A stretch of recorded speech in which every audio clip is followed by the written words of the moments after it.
بسم اللہ الرحمن الرحیم۔ ناظرین محترم، پروگرام فکر و نظر کے ساتھ اظہر علی عابدی حاضر خدمت ہے اور سلام عرض کرتا ہے۔ ناظرین، ہدایت ٹیلی ویژن سینٹر سے یہ پروگرام ہمارا ویکلی پروگرام ہے اور ہماری کوشش ہوتی ہے اس پروگرام میں کہ جو ملی حوالے سے جو ہمیں مسائل درپیش ہیں اور دور حاضر میں جو چیلنجز ہیں اور مذہبی حوالے سے جو تقاضے ہیں موجودہ معاشرے کو مد نظر رکھتے ہوئے ان پر گفتگو ہو۔ موضوع کی مناسبت کو دیکھا جائے تو آج ہمارے ساتھ ایک ایسی شخصیت موجود ہیں جو اس موضوع کی مناسبت سے سب سے اہم اور مناسب شخصیات میں ان کا شمار کیا جا سکتا ہے۔ ہمارے ساتھ ہماری خوش قسمتی اس وقت موجود ہیں جناب مولانا سید حسن ظفر نقوی صاحب قبلہ۔ مولانا صاحب جہاں ایک بہت معروف عالم دین ہیں، وہاں ملی حوالے سے، اجتماعی حوالے سے، سیاسی حوالے سے، ثقافتی حوالے سے آپ کی خدمات بھی ہیں اور ان معاملات پر آپ کی بہت گہری نظر بھی ہے۔ جناب مولانا، بہت شکر گزار ہوں آپ تشریف لائے اور آپ نے اپنے بڑے مصروف اسکیجول میں سے ہمیں ٹائم دیا۔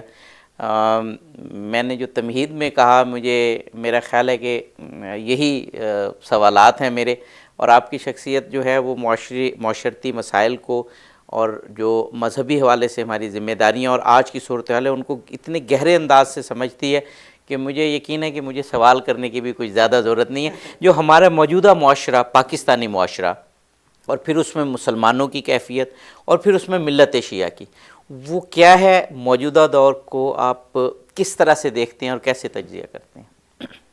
بسم اللہ الرحمن الرحیم، الحمد للہ والصلاۃ علی اہلہا۔ بہرحال آپ کا بہت شکریہ، آپ نے موقع فراہم کیا کہ خیالات کا اظہار کر سکوں۔ جو کچھ آپ نے میرے بارے میں فرمایا وہ تو سب آپ کی محبت کا مظہر ہے، ورنہ میں جانتا ہوں کہ میں کسی قابل نہیں ہوں۔ دیکھیے، تھوڑا سا ہمیں پس منظر میں جانا پڑے گا۔ دیکھیے، جب پاکستان کی موومنٹ چلی ہے، تحریک چلی ہے، تو اس وقت بھی معاشرے میں یہ مذہبی تضادات موجود تھے اور صدیوں سے۔ ظاہر ہے کہ جن اختلافات کو بیس بنا کر، بنیاد بنا کر آج یہ قتل و غارت گری کا بازار گرم کیا جا رہا ہے، یہ کوئی آج کی پیداوار تو نہیں ہے نا 30-40 سال کی، بلکہ یہ صدیوں پر محیط ہے۔ مگر اس کے باوجود تاریخ اس بات کی شاہد ہے کہ جب بھی اسلام کی بات آئی تو تمام مسلمانوں کے مکاتب اپنے اختلافات کو بھلا کر ایک ہو جاتے تھے۔ مثلا پاکستان کی تحریک کا میں نے حوالہ دیا کہ اگر اس وقت جب تحریک چل رہی تھی، اگر یہ سارے مسائل ہوتے، یعنی شدت ہوتی ان میں، تو کبھی بھی یہ تحریک کامیابی تک نہ پہنچتی، کیونکہ سب یہ کہہ دیتے کہ جی یہ تو ہم اپنے لیے بنا رہے ہیں۔ اہل سنت کہتے ہیں ہم اپنے لیے بنا رہے ہیں، شیعوں کا کیا کام؟ شیعہ کہتے ہیں ہم اپنے لیے بنا رہے ہیں، آپ کا کیا کام؟ لیکن قائد اعظم محمد علی جناح رحمۃ اللہ علیہ سے کسی نے نہیں پوچھا کہ آپ کا مسلک کیا ہے، آپ کا مکتب کیا ہے۔ علامہ اقبال رحمۃ اللہ علیہ سے کسی نے سوال نہیں کیا کہ آپ کا مذہب کیا ہے، آپ کا مسلک کیا ہے، آپ کا مکتب کیا ہے نا؟ یعنی تمام مکاتب فکر ان قیادتوں کے پیچھے جو قیادتیں آفاقی فکر رکھتی ہیں، وہ مسلکوں میں قید نہیں ہوتی ہیں۔ موجودہ دور کو آپ لے لیں تو ہمارے سامنے غیر مسلم رہنماؤں میں بھی ایسی مثالیں موجود ہیں کہ جن کے سامنے مسلمان بھی سر تسلیم یعنی احتراماً سر تسلیم احترام کرتے ہیں۔ نیلسن مینڈیلا ہے، چیئرمین ماؤ ہے، اب اس طرح کے لوگ ہیں کہ آفاقی فکر رکھنے والے لوگ ہیں نا۔ تو بس ان کی جو آفاقی فکر تھی، اس فکر نے لوگوں کو ایک جگہ اکٹھا کر دیا، ٹھیک ہے، اور سب نے مل کر تحریک چلائی، اور سب کا ایک ہی نظریہ تھا کہ ہم ایک ایسے ملک میں جہاں ہم اپنی عبادت کو، جو رسومات ہماری عبادت میں شامل ہیں، ان عبادات کو آزادی سے ادا کر سکیں۔ یہ عوامی فکر بتا رہا ہوں کہ عوامی سوچ یہ تھی۔ پیچھے کیا مسائل تھے، کیا تھے، وہ ایک الگ بحث، لیکن عوام کی سوچ یہ تھی کہ ہم ایک آزاد اسلامی مملکت میں آزادی سے زندگی بسر کر سکیں اپنے رسومات میں۔ پاکستان بن گیا، دونوں نے مل کر بنایا، وہاں بھی ساتھ رہتے تھے، یہاں بھی ساتھ رہتے، اچھا اس سے پہلے بھی یہاں پہ ساتھ رہتے تھے، یہی مکاتب موجود تھے۔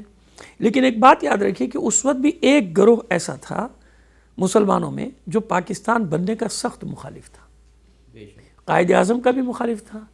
مسلم لیگ، اس وقت کی مسلم لیگ کی بات کر رہا ہوں، یا آج A to Z جو ہے اس کی بات نہیں کر رہا، اس اوریجنل مسلم لیگ کی، اس کا بھی مخالف تھا اور پاکستان کے وجود کا بھی مخالف تھا۔ لیکن پاکستان بن گیا الحمدللہ۔ جب بن گیا تو ظاہر ہے کہ انہیں بھی چاروں ناچار مجبوراً انہیں بھی قبول کرنا پڑا، مگر دل سے تو وہ اس پاکستان کے حامی نہیں تھے۔ بات چلتی رہی، چھوٹے موٹے اکا دکا واقعات وہ تاریخ بھری ہوئی ہے، وہ صرف مسلمانوں میں نہیں بلکہ اگر آپ آئرلینڈ اور پورے اسکاٹ لینڈ اور یہاں کی تاریخ دیکھیں گے یورپ کی، تو وہاں بھی ان کے آپس کے جھگڑوں سے بھری ہوئی ہے، کیونکہ ان کے بھی مکاتب فکر ہیں مختلف۔ بالکل اسی طرح یہاں بھی، اسی طرح اور جگہوں پر بھی وہ اکا دکا واقعات تو اپنی جگہ، لیکن بطور کلی ہم مل کر رہ رہے ہیں اور بہت اچھی طرح سے رہ رہے تھے، حتیٰ کہ رشتہ داریاں قائم تھیں جو آج تک قائم ہیں۔ ہوتا یہ ہے کہ سامراجی عزائم، اب ہم یہ کہیں کہ پاکستان ٹوٹا، کیا پاکستان ٹوٹنے کے پیچھے کوئی فرقہ وارانہ ہاتھ ہے؟ کیا شیعہ سنی جھگڑا ہے؟ تجزیہ نگار، بڑے بڑے تجزیہ نگار جو چینلز پہ بیٹھتے ہیں وہ یہ باتیں بھول جاتے ہیں، وہ کہتے ہیں کہ آج یہ فرقہ واریت کی وجہ سے یہاں تک پہنچا ہے۔ میں یہ ان سے سوال کرتا ہوں کہ جو پاکستان دو لخت ہوا، دو ٹکڑے ہوا، بنگلہ دیش وجود میں آیا، وہاں کیا فرقہ وارانہ فساد تھا؟ وہاں شیعہ سنی فساد تھا؟ یعنی وہاں تضاد کچھ اور تھے نا، وہاں کنٹرڈکشن کچھ اور تھے، وجوہات کچھ اور تھے۔ ہماری مصیبت یہ کہ اصل وجہ کو ہم پس پشت ڈال دیتے ہیں اور آگے ہم شروع ہو جاتے ہیں باتیں کرنا، ایڈ ہاک بیس پہ سارا کچھ چل رہا ہے۔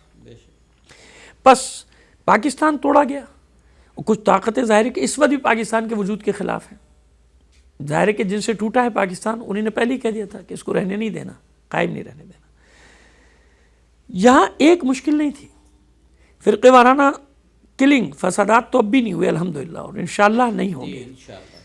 کلنگ کا آغاز ہوتا ہے اس سیکٹیرین کلنگ سے پہلے آپ دیکھیں نا، معاشرے میں قوم پرست اور صوبائی تحریکیں وجود میں آ چکی تھی، جی بے شک مختلف صوبوں میں، مجھے تفصیل میں جانے کی ضرورت نہیں، آ چکی تھی۔ جی اور وہ تضادات کیا وہ فرقہ واریت کی وجہ سے ہوا؟ فرقہ واریت تو نہیں ہے، وہاں قوم پرستی ہے، وہاں لسانیت ہے، وہاں صوبائیت ہے، اور وہ ابھی تک موجود ہے، اور یہ اس سے پہلے آ چکی تھی۔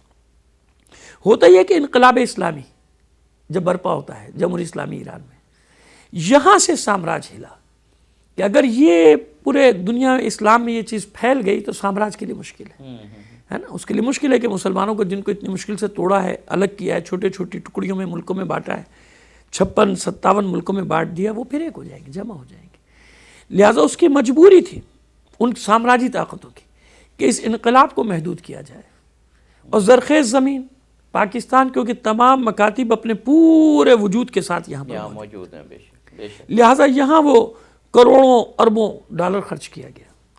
اچھا، پھر اس کو کہاں سے مدد ملی؟ افغانستان، رشیا وہاں پر بیٹھا تھا۔ دیکھیے رشیا سامراج تھا، لیکن رشیا جب تک افغانستان میں بیٹھا رہا اس نے ایک گولی بھی آپ کی سرحد کی طرف نہیں چلائی، کہیں ڈرون نہیں مارا، کہیں گولہ نہیں مارا، رشیا نے کچھ نہیں کیا آپ کے ساتھ۔ آپ ایک ہمارے جرنیل مہم جو جنرل ضیاء الحق اپنے آپ کو ریکونائز کرانے کے لیے کہ یورپ امریکہ مجھے تسلیم کر لے، ازہر سے پریزیڈنٹ ماشاء اللہ جو میں نے لگایا ہے، بھٹو کو پھانسی لگایا ہے، یہ سب بارگیننگ ہوتی ہے 1980 میں۔ وہاں تک نہیں جاتے، پرویز مشرف تک تو سب جاتے ہیں، وہ بھی عامر ہے، مگر یہی لوگ جو پرویز مشرف تک جاتے ہیں پیچھے جاتے ہوئے یوں گھبراتے ہیں کہ یہ سب اس کے پروردہ اور اس کے دسترخوان کے سارے نمک خوار تھے۔ بالکل یہ پورا پلان ہوا۔ آپ کو یاد ہے کہ یہاں سے باقاعدہ علی الاعلان جہاد کرنے کے لیے لوگ جاتے تھے، ان کی ڈیڈ باڈیز آتی تھیں، ہماری گلیوں میں ان کی نماز جنازہ ہوتی تھی، اور جن کی ڈیڈ باڈیز نہیں آتی تھی ان کی غائبانہ نماز جنازہ، اور اس کو جہاد کے طور پہ بہت زیادہ پروموٹ کیا گیا۔ یہ کس نے پروموٹ کیا؟ امریکہ اور یورپ نے۔ ڈالر بھی امریکہ کا، اسلحہ بھی امریکہ کا، اور ہمارے ریٹائرڈ جنرل ان سب چیزوں کا اعتراف کر چکے ہیں، اور بڑے فخر سے کہتے تھے کہ ہم نے افغانستان میں رشیا کو شکست دے دی۔ یہ لڑائی تھی امریکہ روس کی، گھس گئے ہم۔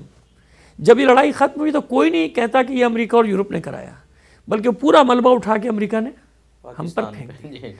اب جب وہ وہاں اتنی بڑی ایک فکری طور پہ مخصوص مکتب فکر کے افراد کو صرف جنگ و جدال کے لیے تیار کر لیا گیا تو انہیں کہاں جانا تھا؟ ادھر فرقہ واریت کے لیے زمین ہموار کی گئی۔ اس میں ممکن ہے کہ سارے فریق شامل ہوں، ظاہر ہے کہ جب سامراج ایک کام کرتا ہے کوئی بات ادھر سے کہے گا، ایک بات ادھر سے کہے گا، جواب الجواب شروع ہوئی کاروائیاں، اور اس کے بعد یہ ٹارگٹ کلنگ کا سلسلہ شروع ہوتا ہے۔ اور پھر جب افغانستان سے وہ پلٹتے ہیں سارے جہادی تو وہ کہاں جائیں، ان کے لیے کیا کام ہے، لہذا بہترین مقصد کے لیے استعمال کیا۔ یہ جو امریکہ کے خلاف لڑنے کی یہاں باتیں کریں وہ امریکہ کے خلاف تو نہیں لڑ رہے، کہاں لڑ رہے ہیں امریکہ کے خلاف؟ امریکی ڈرون جو مارتا ہے اس کے بدلے میں وہ ہمارا جنرل مارتے ہیں، ہمارے فوجی مارتے ہیں، ہمارے بازاروں میں مارتے ہیں، ہماری امام بارگاہوں میں، ہماری مسجدوں میں، بس وہ جو پراکسی وار ختم ہوئی تھی وہاں اس کا سارا ملبہ ہم پر ڈال دیا گیا. پھر ہمارے حکمرانوں کی بزدلی کہہ لیجیے کہ یہ اتنا ڈر گئے ان واقعات سے کہ ان کے پاس کوئی قدم اٹھانے کی جرت مندانہ قدم نہیں ہے. ہم اس کے وکٹم سب سے بڑے کیوں بنے؟ اس لیے کہ اگر پورے عالم اسلام میں کہیں سے جواب ملا تھا اسے تو وہ یا ایران سے ملا یا لبنان سے ملا یا پھر عراق میں مقاومت ہوئی، اور ابھی شام میں بھی دیکھ لیا اس نے کہ شام میں کس طرح سے ان کو منہ کی کھانی پڑی ہے. لہٰذا ہمیں وکٹمائز کیا گیا. مگر اس کے باوجود میں آپ کو بتا رہا ہوں کہ اتنی ٹارگٹ، ہزاروں ٹارگٹ کلنگ کے باوجود آج بھی پاکستان میں فرقے وارانہ فساد کا ابھی تک وجود نہیں. حالانکہ بحثیت مجموعی شیعہ سنی یا مختلف مکاتب فکر کے درمیان نفرتیں نہیں ہیں، بحثیت مجموعی محبتیں موجود ہیں. اسی لیے ہم کہتے ہیں دہشت گردی، ٹیررزم ہے. یہ بغداد میں صدام جیسے سفاک اور ظالم حکمران کے دور میں بھی شیعہ سنی فساد نہیں ہوا. یہ آئے، اپنا کام کیا، چلے گئے. انہی نے اتنے بلاسٹ کرائے کہ وہاں دیواریں بن گئی. اور آج جس طرح سے قتل و غارت گری ہو رہی ہے جو صدیوں سے نہیں لڑے تھے، یعنی بغداد چنگیز خان کے بعد پھر کبھی وہاں شیعہ سنی فساد عراق میں نہیں ہوا تھا، آپ دیکھیے ہو رہا ہے. بس جو شام میں کیا، جو لبنان میں کیا، جو یمن میں کر رہے ہیں یہ لوگ، جو بحرین، کویت وغیرہ، وہی یہ چاہ رہے ہیں کہ پاکستان جو 19 کروڑ کی آبادی ہے یہ کسی بھی طرح فرقہ واریت کے دلدل میں گر جائے. اور اتنے زخموں سے ہم چور ہیں. یہ وہ سازش ہے کہ جس کے تحت یہ کیا جا رہا ہے کہ بالکل وہی کیفیت کر دی جائے کہ ایک دوسرے کے خون کے پیاسے بن جائیں، گلی گلی میں فساد ہو. لیکن خدا کا شکر ہے کہ ہمارے اہل سنت کے علماء کی بھی اور ان کی جماعتوں کی بڑی تعداد اس سازش کو سمجھ رہی ہے. ہم ان کے ساتھ، وہ ہمارے ساتھ کھڑے ہیں، کیونکہ وہ بھی نشانہ بن رہے ہیں نا. یہاں تو مشکل ہے کہ صرف ہم نہیں، درباروں پر، مزاروں پر، میلاد النبی کے جلوسوں پر. لہٰذا یہاں کی قوم بطور اضحیٰ سے مجموعی قوم کی حیثیت سے اس بات کا سازش کو سمجھ بھی رہی ہے، اس کا احساس بھی کر رہی ہے کہ یہ کوئی کھیل ہو رہا ہے ہمارے ساتھ. مگر یہ جو ٹارگٹ کلنگ اور یہ جو بلاسٹ ہیں، ظاہر ہے کہ اب ان کو آپ فرقہ وارانہ فساد کا نام نہیں دے سکتے. ابھی حال ہی میں خبر آئی ہے کہ ایسا بھی گروپ پکڑا گیا ہے کہ جس نے پہلے ادھر کا مارا اور پھر ہمارا مارا ہے. علماء کو. اور یہ بات بھی جو آپ فرما رہے ہیں نا، یہ بات بھی اب عوامی حلقوں میں اس قدر عام ہو چکی ہے کہ لوگ سمجھ رہے ہیں کہ یہ کوئی ایک ہی گروپ ہے جو پہلے اہل تشیع کے علماء کو نشانہ بناتا ہے، شہید کرتا ہے، اور پھر اہل تسنن کے، یا پہلے اہل تسنن کے اور پھر اہل تشیع کے. دیکھیے اس میں ایک بات اور ہم بتائیں، اس میں ایک ذمہ داری ہے. میرا اگلا سوال بھی اسی سے متعلق تھا کہ صورتحال تو یہ ہے، اب اس میں ہماری ذمہ داری کیا بنتی ہے؟ ہم بالکل صاف بات کریں گے اور جو ہمارے دل میں ہم وہ بات کریں گے. دیکھیے اس میں ذمہ داری برابر سے ہمارے علماء کی اور ہمارے خطباء اور ہمارے ذاکرین کی بھی ہے. ٹھیک ہے نا؟ اور وہ ذمہ داری کیا ہے کہ جب ہم چاہتے ہیں کہ دوسرا ہمارا احترام کرے، ہمارے مذہب کا اور ہماری روایت کا، تو ہمیں بھی یہ سوچنا چاہیے کہ ہم ایک معاشرے میں رہتے ہیں. ٹھیک ہے نا؟ معاشرے میں ہمیں فوری طور پہ جذباتیت کا شکار نہیں ہونا چاہیے. بے شک، بالکل. ہمیں اس سازش کو ناکام بنانے کے لیے تھوڑا سا غور کرنا پڑے گا کہ فوری ریئیکٹ ہمیں کیسا کرنا چاہیے. دیکھیے پروٹیسٹ کا حق ہے، ہم نے دھرنے دیے اور آپ دیکھیے ان دھرنوں کا کیا اثر ہوا پوری دنیا میں. بلکہ جہاں سے ماشاءاللہ یورپ میں بھی مومنین نکلے اور پورا پیسفل ہے نا. کتنا بہترین میسج گیا دنیا کے سامنے، بہت اچھا میسج گیا. اور یہ میرا خیال مہذب ترین احتجاج کی ایک مثال قائم ہو. ہم یہی چاہتے ہیں کہ جتنے بھی مکاتب فکر کے علماء ہیں جو واقعی سمجھ رہے ہیں مسائل کو، ان کی ذمہ داری سب سے زیادہ ہے آج کہ وہ اس چیز کے خلاف ڈٹ جائے. یعنی نفرتیں بڑھانے کے بجائے محبت کے پیغام کو عام کیا جائے. جب میں معاشرے میں رہتا ہوں تو جیسا میرا حق ہے میرے پڑوسی پر، ایسے میرے پڑوسی کا بھی حق ہے مجھ پر. ایک معاشرے میں رہتا ہوں. ہم کسی ایسے معاشرے میں جا کے کہ جہاں بت پرستوں کی اکثریت ہو، کیا سڑک پہ کھڑے ہو کے بتوں کو توڑ سکتے ہیں کہ جی میرا دین بت شکنی ہے؟ نہیں توڑ سکتے نا. یورپ میں جو مسلمان اور دوسرے وہاں کیا ان کو وہ یہ کر سکتے ہیں کہ وہاں پہ کسی کے دین کی توہین کریں؟ نہیں کر سکتے نا، کیونکہ اللہ رسول اور اس کا حکم نہیں ہے. آپ جسے کسی کے بروں کو بھی برا نہ کہیے، وہ پلٹ کر آپ کے اچھوں کو برا کہے گا. اچھا، اب جی آپ نے جو ابھی تک تجزیہ کیا اور جو کچھ آپ فرما رہے ہیں، اس سے جو مجھے میسج ملا ہے، جو ہم آپ کو سنتے بھی ہیں، آپ بڑے شعلہ بیاں خطیب بھی ہیں، کہ آپ کی تقریر میں ایک امید کا پیغام ہوتا ہے. ہمیشہ ہم نے یہ دیکھا. تو ابھی بھی آپ کی ساری گفتگو میں جب آپ نے تجزیہ کیا اور ایک بہت جس کو میں کہوں گا بھیانک صورتحال ہمارے سامنے آ رہی ہے، لیکن اس میں بھی امید کا یہ پہلو ہے کہ سب کچھ کرنے کے باوجود سامراج ابھی تک شیعہ سنی کو بحیثیت مجموعی لڑانے کے قابل نہیں ہو سکا، اور آپ یہ فرما رہے ہیں نہیں ہوگا۔ ہماری ذمہ داری یہ ہے کہ ہم صورتحال کو جتنا بہتر سے بہتر کر سکتے ہیں وہ کرتے چلے جائیں۔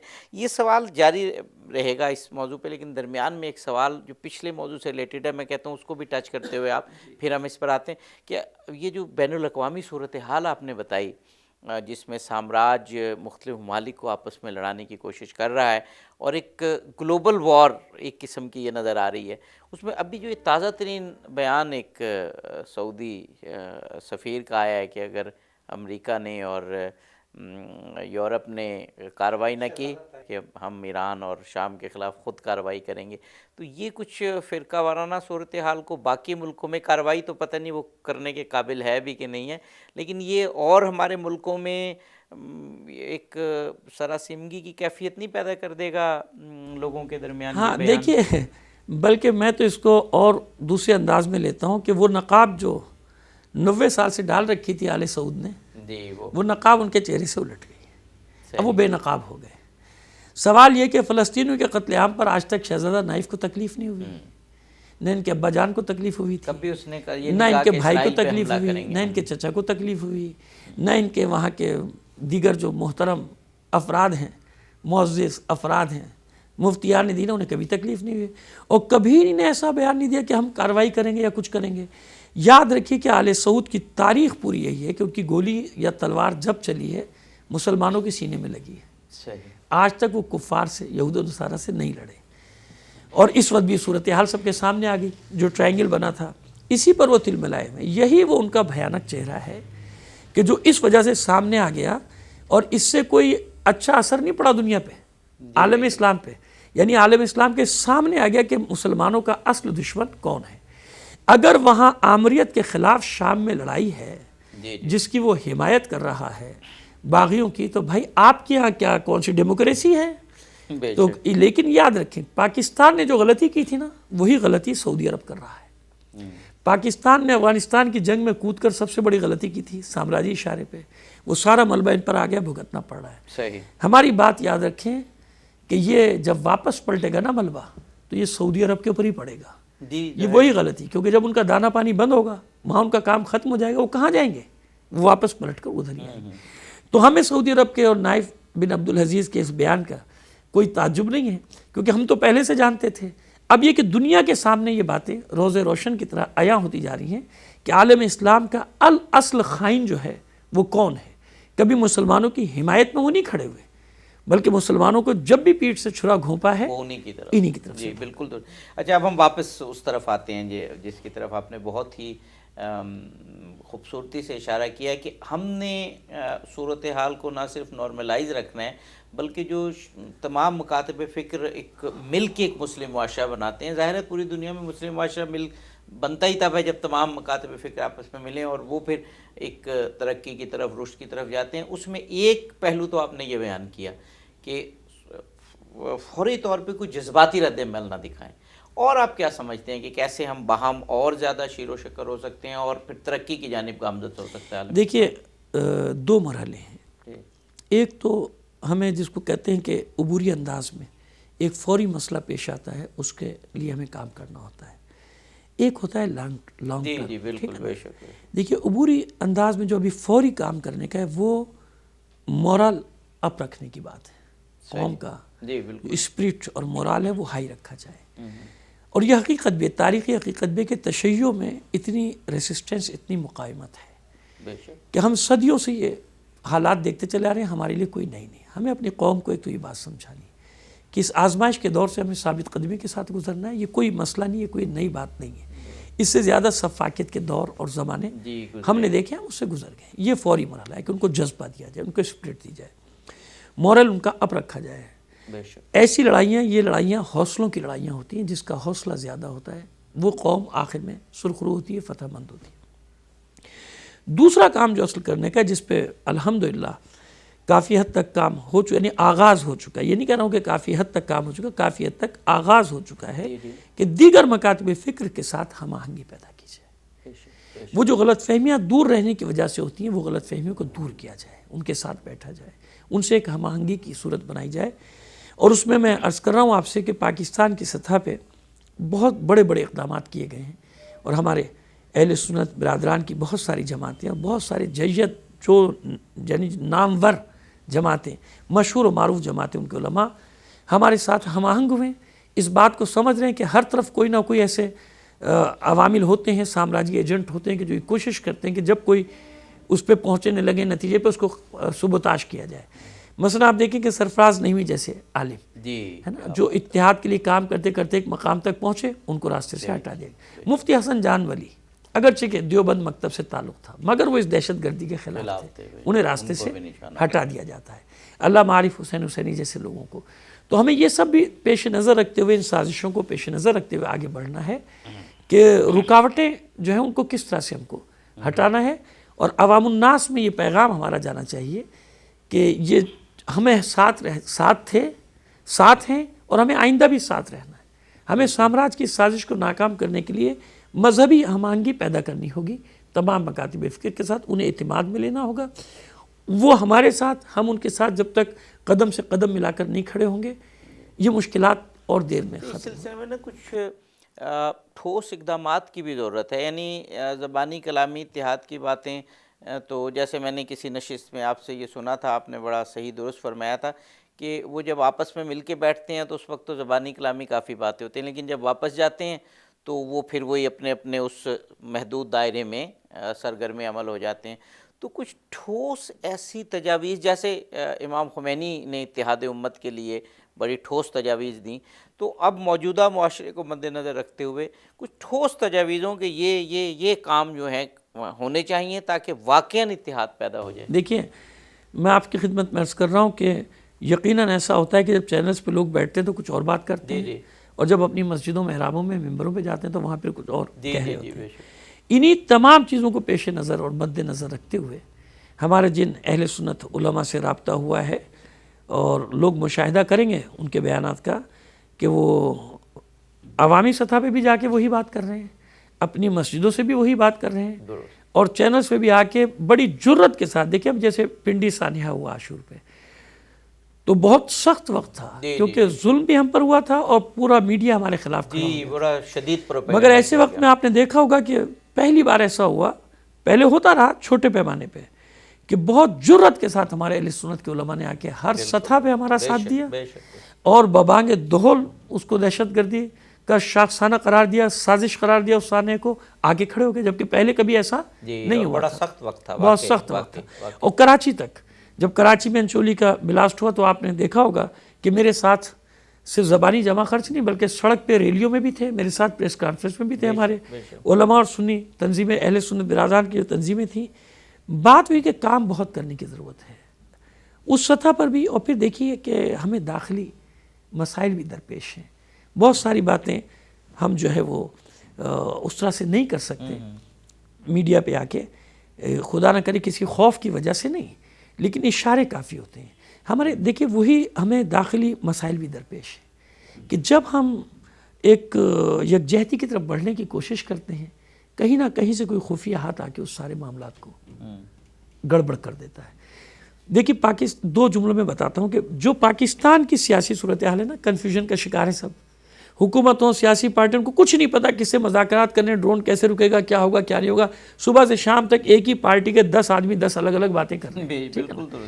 وہ جو انہوں نے کیا، ہمارا بیڑا غرق کیا کہ جاہلوں کو لا کر ہم پر مسلط کر دیا، حکمرانوں کو، جن کو کچھ بھی نہیں پتا، جو پٹواری سے آگے کی سیاست جانتے نہیں، اس سے زیادہ نہیں. بس حالات کا جبر یہ ہے کہ ہم اسی معاشرے کا حصہ ہیں. ہمارے 19 کروڑ لوگ اس بات کو سمجھ لینا چاہیے. جو لوگ کہتے ہیں نا کہ یہ وحدت کیوں نہیں ہو پا رہی، وحدت فکری اس لیے نہیں ہو پا رہی کہ ہم اسی معاشرے کا حصہ ہیں جو ان حالات کا شکار ہے. یہ پراگندگی، یہ انتشار، یہ نیچے تک گیا ہوا ہے. ہمارے یہاں چھوٹی چھوٹی ٹیریٹریز بن چکی ہیں. 71 کے بعد ہونا تو یہ چاہیے تھا کہ پاکستانیت کو فروغ دیا جاتا نا. آج کیا ہوا ہے کہ ہر گروہ کو اپنی فکر ہے، ہر کمیونٹی کو اپنی فکر ہے، لسانیت، صوبائیت، فرقے وارانہ، پھر اس میں گروہ در گروہ. بہت اہم بات آپ نے دیکھیں نا، جب ایسا معاشرہ ہو تو اس میں یکسوئی اور یکجہتی پیدا کرنا بڑا مشکل کام ہوتا ہے، بہت مشکل کام ہوتا ہے. لیکن پھر بھی ہمیں کرنا ہے اس کام کو. اور میں جیسے سوچ رہا ہوں، جیسے آپ سوچ رہے ہیں، ایسے اس ملک میں سوچنے والے ہزاروں مخلص ہیں، علماء بھی ہیں، غیر علماء بھی. تو ہمیں اسی چیز کو پیش نظر رکھنا چاہیے اپنی قوم کے لیے بھی، کہ ہماری قوم بھی اسی معاشرے کا حصہ ہے. دیکھیے اکثر لوگ استعمال کرتے ہیں کہ اصطلاح شیعہ کمیونٹی. کمیونٹی نہیں ہے، ہمیں قوم ہے، نیشن ہے. کمیونٹی میں نام نہیں لینا چاہتا، اور چھوٹی چھوٹی سی کمیونٹیز ہیں جو یہاں آباد ہے، وہ ایک کمیونٹی ہے، ان کی ایک زبان ہے، ایک رہن سہن ہے، محدود ہے. ہم ایک ایسی قوم ہے کہ جو ہر صوبے میں ہے، جس میں ہر رنگ و نسل کا ہے، جس میں ہر قوم کا ہے، جس میں ہر زبان کا ہے، ہر ثقافت کا. ہماری ثقافتیں بھی الگ الگ ہیں، کہ سندھ کا ثقافت الگ ہے، پنجاب کی الگ، بلوچستان کی الگ، یو پی سے آنے والے کی الگ، صوبے سرحد والے کی الگ ہے نا، سب کی الگ. مگر ہم ایک نیشن ہے، ہمیں قوم ہے. ہمیں قوم کی عقیدے کے حوالے سے اور ورلڈ ویو کے حوالے سے، ورلڈ ویو جہاں بھی چلے جائیں، پاکستان میں لے لیں یا پوری دنیا میں، تو بس ہمیں جو راہ اختیار کرنی ہے وہ ایک شہر یا ایک صوبے کو دیکھ کے نہیں کرنی ہے. جی بے شک. ہمیں جو راستہ بنانا ہے وہ اس کے لیے ایسا بنانا ہے کہ جو کراچی سے لے کے پارا چنار تک کے لوگوں کے لیے وہ راستہ قابل عمل ہو. ٹھیک ہے نا؟ کیونکہ میں نے عرض کیا کہ جو جہاں جس صوبے میں رہتا ہے وہاں کے اپنے اثرات ایک حد تک اس کے اوپر ہوتے ہیں. ثقافتی اثرات تو ہے نا اس کے، مذہبی نہ صحیح، مذہب کی بنا پہ تو خدا کا شکر ہے کہ ہم نے پوری دنیا کو بتا دیا کہ ہم ایک ہیں. لہٰذا اس چیز کو لوگوں تک، نیچے تک پہنچانا ضروری ہے کہ جب تک ہم خود اپنے داخلی اختلافات کو خلوص سے، نیت کے ساتھ، سنجیدگی کے ساتھ ختم ہونے کے لیے تیار نہیں ہوں گے، ہماری مشکلات تھوڑی آگے بڑھتی ہیں. میرا اگلا کوشچن بھی یہی تھا، جو آپ نے سوال سے پہلے ہی اس کی تمہید بھی آپ نے باندھ دی، یا اس کو کافی حد تک آپ نے ایڈریس کر دیا، کہ ابھی میں ذرا تھوڑا کھل کے اگر بات آپ اجازت دیں، آپ جیسے چاہیں سوال جو اس وقت ہماری ملت میں بڑی بڑی آرگنائزیشنز ہیں، مجلس وحدت مسلمین ہے، شیعہ علماء کونسل ہے، یا تحریک جعفریہ اس کو کہیں، اور اسی طرح کی چند اور بھی ہیں. تو اس وقت عوامی خواہش تو یہ ہے، کیونکہ ہم جب عوام سے ملتے ہیں، کہ یہ تمام کم از کم اوپر کی سطح پر علماء اور ان اداروں اور ان آرگنائزیشنز کے دانشور بیٹھ کے جو کامن ایشوز ہیں ان پر تو ایک وحدت فکر پیدا کریں. تو یہ کیوں نہیں ہو پا رہا؟ دیکھیے آپ کو تھوڑا سا ہم بہت خدا سے دعا کرتے ہیں کہ بغیر کسی کا دل دکھائے، بغیر کوئی تلخی پیدا کیے اس کا جواب دیں. ہمیں امید ہے کہ ہمارے دیکھنے والے پاکستان میں ہوں، سننے والے پاکستان میں باہر ہوں، ایک عام شیعہ کی آواز سمجھیں گے. جو عام آدمی چاہتا ہے نا، وہی میں بھی چاہتا ہوں. عام آدمی کیا چاہتا ہے؟ کہ ہمارے علماء، ہماری تنظیمیں ایک ہو جائیں. بخدا ہماری بھی یہی خواہش ہے. میں آپ کو ایک مثال دیتا ہوں. 2001 میں کراچی میں ٹارگٹ کلنگ عروج پہ تھی. 100 سے زیادہ ہمارے صرف ڈاکٹر شہید کیے جا چکے تھے، باقی لوگوں کا تو کوئی حساب ہی نہیں. آخر ہم لوگ سر جوڑ کر بیٹھے، اور جتنی بھی تنظیمیں تھیں، جس کے نام، یہ تو آپ نے 3 نام لیے نا. کراچی میں ماشاءاللہ اس وقت 29 تنظیمیں تھیں بڑی، جو سب اپنے آپ کو چھوٹا تو نہیں کہتا، میں بھی کسی کو چھوٹا نہیں کہتا، میرے لیے بھی سب محترم ہے. ان سب کو بٹھایا، رات بھر ایک اجلاس جاری رہا، دروازے بند کر دیے گئے تھے کہ باہر قوم انتظار کر رہی ہے، جب تک ایک آواز ہو کے نہیں اٹھو گے قوم کو کچھ قبول نہیں ہے. اور اللہ نے ہمیں راستہ دکھایا، ہم نے وہاں ایک الائنس بنایا اور ہم باہر نکلے. صرف کراچی کی حد تک تھا نا، اس پہ کوئی ہاتھ کہیں کا کسی کا کچھ نہیں تھا. صحیح. اس نے یہ کیا کہ عام آدمی کی بھی زبان پر تھا کہ ICU سے باہر نکل آیا. ہمارے مرد، عورتیں، بچے، وہ جیل بھرو تحریک ہم نے شروع کی بہت کامیابی سے، اور خیال یہ تھا کہ اب اس کو لے کر جایا جائے گا پورے پاکستان کی سطح پہ. کامیاب ترین، جس میں طلبہ تنظیمیں، اسکاؤٹس تنظیمیں، ماتمی تنظیمیں، علماء کی تنظیمیں، اور جو ہماری اس طرح کی جو بھی تنظیمیں، اور کچھ نام تھا اس وقت TNFJ اور TJP، سب کی سب شامل تھے. میں آن ریکارڈ یہ بات کہہ رہا ہوں، اور اکثر لوگ جانتے ہیں، پاکستان کراچی کا ہر آدمی جانتا ہے، آن ریکارڈ یہ بات کہہ رہا ہوں میں. کوئی بھی آ کے مجھے چیلنج کر سکتا ہے. بن گئی، بہترین اس کے نتائج آنے شروع ہوئے. لیکن وہی جو میں نے عرض کیا کہ ہوتا کیا ہے کہ جیسے ہی ہم نے باہر نکلنے کی کوشش کی کراچی سے کہ اس کو پاکستان کی سطح پہ اسی فکر کو لے جایا جائے، بظاہر وہ ہمارے اندر بیٹھے ہوئے لوگ ہوتے ہیں، آپ جانتے ہیں، لیکن سازشوں کا ایک جال بن دیا گیا. نتیجہ یہ ہوا کہ پہلے ایک نکلا، پھر دوسرا نکلا، اختلافات، چھوٹے چھوٹے بیمانی اختلافات. لیکن میں جانتا تھا کہ یہ ایک سازش ہوئی ہے، اور ہمارے مخلص ساتھی بھی جانتے تھے کہ بہت بڑی سازش ہوئی ہے، گھناؤنی سازش ہوئی ہے. اور ہمیں توڑا گیا. اس کے بعد پھر کوشش کی گئی بٹھایا جائے. میں عرض کرنا چاہتا ہوں کہ آج تک یہ کوششیں جاری ہیں. اللہ گواہ ہے کہ بڑے بڑے افراد اس میں شامل ہیں، اور آخری حد تک میں عرض کر رہا ہوں کہ آخری وقت تک یہی کوشش ہے کہ کسی طرح دیکھیں ایک دوسرے کے وجود کو تسلیم کیے بغیر نہیں ہو سکتا. دیکھیے ہمیشہ یہ ہوتا ہے کہ آپ کو ایک مثال دیتا ہوں میں، چلیے اس سے مسئلہ حل ہو جائے گا، کیونکہ مجھے بہت ساری احتیاطیں، بس میں 1 منٹ میں ختم کر رہا ہوں، 1-2 منٹ میں ختم کر رہا ہوں بات کو. میں نہیں چاہتا کسی کی دل آزاری ہو. میں ایک مثال دینا چاہتا ہوں. علامہ شہید عارف حسین حسینی کے زمانے میں یہ مسئلہ ہوا، جہاں ان کو بلایا گیا وہ جاتے تھے، بے شک، لیکن دوسرا فریق نہ آئے تو وہ پارا چنار تک چلے گئے، اسلام کے لیے دینا چلے گئے، چکوال چلے گئے. آپ کو یاد ہوگا پوری قوم جو پرانی لوگ ہیں ان کو سب کو یاد ہو کہاں کہاں نہیں گئے. لیکن دوسرا فریق کسی بھی طرح راضی نہ ہو تو کیا ہوگا؟ دیکھیے کام تو کرنا ہے نا. لہٰذا کام کرنے والوں کو پلیٹ فارم کی، جب میں کسی بھی تنظیم میں نہیں تھا، جب بھی کراچی میں کچھ ہو جائے مجھے کام کرنا ہے میں تو کروں گا. اب کوئی یہ چاہے کہ کام کرنا رہو چھوڑ دو، کام ہی نہ کرو، یہ نہیں ہو سکتا. میں نہیں ہوں گا، ویکیوم نہیں رہتا، خلا نہیں رہتا، کوئی نہ کوئی آ کے اس کو پر کرے گا. اس حقیقت کو ہم سب کو تسلیم کر لینا چاہیے. ہم سب مل کر جب اس حقیقت کو تسلیم کریں گے انشاءاللہ، اور آج نہیں کل کریں گے، ہمیں یقین ہے کہ ہم سب ساتھ مل کے کام کریں گے. ہمارے لوگ ساتھ کام کریں گے. نہیں میں تو مایوسی میرے پاس پھٹکنے والی ہے نہیں. ایک تو سب سے بڑی بات ہے کہ میرا رشتہ کربلا سے ہے، اور دوسری بات میں امام خمینی کا فالوور ہوں. مایوسی کہاں، کیسی مایوسی؟ آخری سانس تک جد و جہد جاری. وقت آئے گا کہ جو یہ کاوشیں ہیں جو میں بھی جانتا ہوں اور آپ تو ماشاءاللہ اس کا حصہ ہیں کہ اتحاد امت کی اور اتحاد ہماری نیشن کے اندر اس کی کاوشیں ہو رہی ہیں، اور انشاءاللہ جلد ہی انشاءاللہ مجھے یقین ہے، اس بات کا یقین ہے. جناب مولانا ایک مرتبہ پھر آپ کا شکریہ ادا کرتا ہوں کہ آپ ہمارے پروگرام میں تشریف لائے، اور بہت ہی آپ نے اہم موضوعات پر گفتگو فرمائی اور آگے کے کچھ راستے بھی واضح کیا. بہت بہت مہربانی، بہت شکریہ آپ کی عنایت شفقت کہ آپ ہدایت ٹیلی ویژن کی درخواست پر تشریف لائے، بہت شکر گزار، اور بڑے اہم معاملات اور پھر بعد میں بڑے حساس معاملات میں بھی آپ نے دل کھول کے دل کی بات کی. بہت شکر گزار ہوں. ناظرین، ہدایت ٹیلی ویژن اسلام آباد سینٹر کی جانب سے یہ فکر و نظر پروگرام ہے جو انشاءاللہ جاری ہے. قوم کے جو اہم مسائل ہیں، معاشرے کے جو اہم تقاضے ہیں، اور جو وقت کی ضروریات ہیں، ان پر گفتگو انشاءاللہ اس پروگرام میں جاری رہے گی. اس نشست سے اظہر علی عابدی کو اجازت دیجیے. فی امان اللہ.